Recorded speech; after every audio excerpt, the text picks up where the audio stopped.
Belasan sekolah dari jenjang PAUD hingga SMA di Kecamatan Singkil, Kabupaten Aceh Singkil, lumpuh akibat terendam banjir. Akibatnya proses belajar mengajar di sekolah terpaksa diberhentikan sementara hingga banjir surut.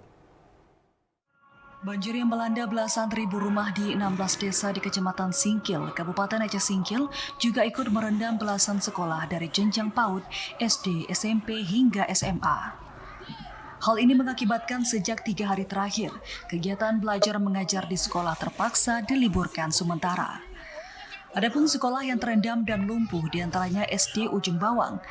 Banjir merendam mulai dari pekarangan hingga sejumlah ruang kelas dengan ketinggian mencapai lebih dari 30 cm. PLT Kepala Dinas Pendidikan dan Kebudayaan Aceh Singkil, Sugiarto mengatakan, sebelumnya sejumlah sekolah di Simpang Kanan juga sempat diliburkan, namun saat ini telah kembali beraktivitas.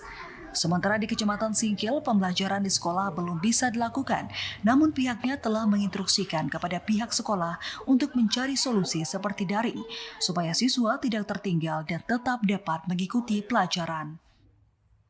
Sampai hari ini belum bisa melakukan pembelajaran secara normal, diakibatkan selain daripada sekolahnya itu terdampak banjir, tetapi akses anak untuk menuju ke sekolah itu sangat-sangat tidak mungkin untuk dilalui oleh anak.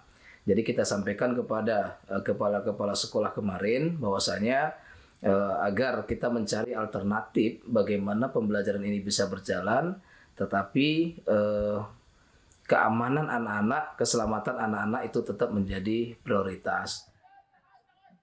Dia menambahkan Disdikbud Aceh Singkil juga akan segera menggelar rapat guna membahas dan mencari solusi yang tepat agar dampak banjir terhadap dunia pendidikan dapat diminimalisir. Dari Aceh Singkil, Jakartawan Adi Nugraha, TVRI Aceh melaporkan.